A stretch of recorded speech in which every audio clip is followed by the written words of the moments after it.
it's safe to say that the mediation's done. You guys have moved on past the Wilder situation? There's still stuff going on. There's still stuff going on behind the scenes, but that's all going to be dealt with. Okay. But you guys, you're able to proceed and move forward without it being legally held against you? I don't know. I'm not obliged to answer that question. Okay. I don't know what's going on, to be fair. I pay lawyers a hell of a lot of money, millions of dollars to sort shit out. Yeah. So, you know, I'm sure they're going to sort it. Yeah. There's no doubt in my mind. So it kind of shocked me when you said that, because we haven't spoke since the videos that he's put out accusing you of cheating. Have we not spoke since all that? No, we haven't. And I'm not going to lie, I actually was a bit surprised here recently. You say that you would still fight him if you had to, or if that was another, it was like sort of like the second viable option for you financially. Yeah. I mean, after everything that was said, you hold no grudges. You know what it is? It's one of them things. It's a hurtful, resentful stuff that he's been saying. He came out and spoke on the arbitration case with Deontay Wilder. When he was asked, can the arbitration block the AJ fight? He responded with, no comment. This is why I pay lawyers millions of dollars for. Now, imagine paying millions of dollars for your lawyers to duck a fight you're going to make up to $50 million against the Deontay Wilder in a trilogy. Why are you paying all this money, millions of dollars, for lawyers, regardless of the damages that's going to come after if Deontay Wilder wins the case, just to block a trilogy with Wilder where you can make $50 million? What's your take on that? Him revealing that he's paying millions of dollars just to deal with this arbitration case. Sounds like you got something to hide. Why are you paying? What are you paying millions of dollars for if you innocent, if you're clean? If you're a clean fighter, like you said, this for one, it shouldn't take as long as it is. And two, you shouldn't be worried about answering questions like that. What are you hiding behind the scenes? That's the thing about Tyson Fury. And frankly, it's not only Bob Arum and Frank Warren that don't look confident about this fight. It's also Tyson Fury, and like it's not even just Tyson Fury; it's the whole Fury. I heard his dad a few days ago was talking about this fight is not a good, it's not a good idea to make during this time. And I'm like, now we're using the pandemic talk to explain why this fight can't happen. I thought this was about the venue. I thought why is it always changing? And why is it never on Eddie Hearn's side? It's always on Bob's side, Fury's side, Frank Warren's side. It's always that side. Why is that side always got issues? That's what people got to start asking themselves. I saw the interview with Fury, the father. He wasn't so optimistic about the fight coming to fruition, just like Fury did a couple weeks ago. But now Fury's changed his mind because they've been telling us today, next week, in 2 weeks. I mean, I don't know which one is it. They keep pushing the goalposts further every single time. So we shall see. Oh, they meant next week, AKHi. Yeah. Eddie even said he wanted an extension to July. The June date is getting too close. It's like, man, you want a whole month extension? It lets you know what they're dealing with. There's obviously a lot of obstacles, and mainly it's most likely the arbitration. But Fury also said by this Tuesday, which is today, if the fight doesn't get made, then he's walking out of the fight. He said he's walking out. So we shall see. Now, what's your take on that?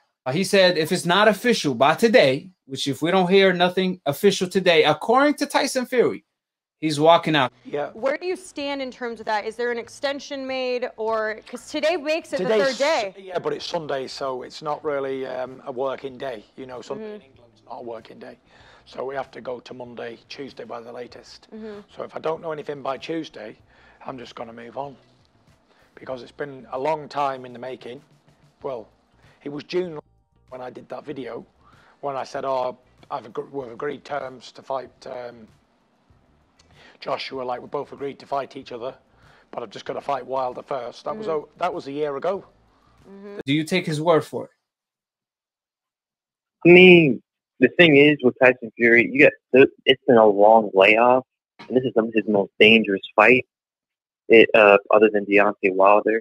So the way he's looking at it, like I'm taking on a long layoff to fight AJ, even though it's the biggest fight of my career. I don't want to be at such an overwhelming disadvantage, and I don't want to keep being on this long layoff. I need to stay active. But at the same time, like even though he says that, I think that's just I also think that's a bluff because I'm like, he's probably just trying to push Eddie Hearn and everybody else working on this fight to hurry up so they can get this fight off, so they can make those hundreds of millions of dollars they've been promised.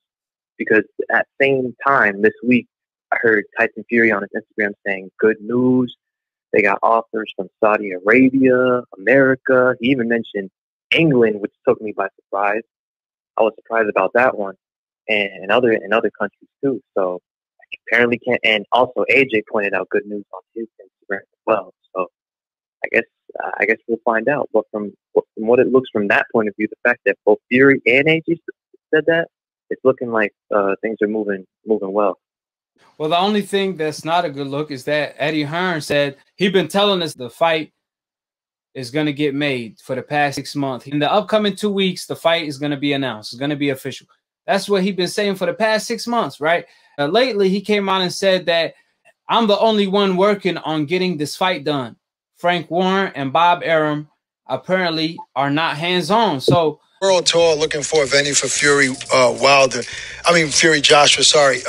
Is anybody from Top Rank or Frank Warren joining you, or are you on your own? Is Matchroom like calling That's shots? That's a good question, Ak. That's a very good question. You know, I just feel that, like, you know, you saw an interview the other day with John Fury, which was kind of like, hurry up, Eddie.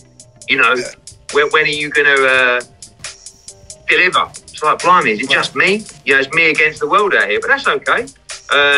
I actually spoke to Bob Arum last night. I got another call with him today. And basically, at the end of this week, we're going to present all the options to the fighters. Maybe you should get a bigger slice of the pie then as a promoter, because you're doing more work than everybody else. Well, I think you should be my agent, Ak, to be honest with you. You know. Look, at the end of the day, this fight's not going to get made by itself. So, you know, if I have to go and do it, then I have to go and do it. And what's your take on that comment, claiming that he's the only one that's being hands-on on making the fight, when you have 3 promoters involved? You have Bob Arum and Frank Warren. So he said that he's doing everything on his end, but Bob and Frank Warren, they not. What's your take on that? I mean, that does look bad on them, but it also looks bad on Eddie Hearn, because I'm like, if you're the only one working on this fight, basically saying that this fight is difficult to make and that it doesn't sound like it's ready.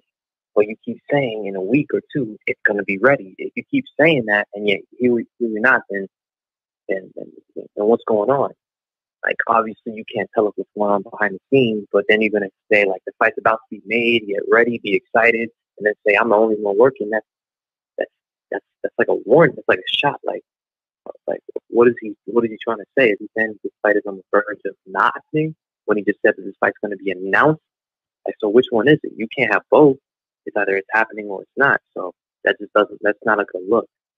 I think the arbitration might be the reason why Bob and Frank are not as hands-on as Eddie. Because, see, Eddie, he's only worried about his side, which is Anthony Joshua. He don't got nothing to worry about Anthony Joshua, because the WBO, as far as the mandatory Usyk, they got him in a title eliminator for the mandatory interim title, I believe. Right?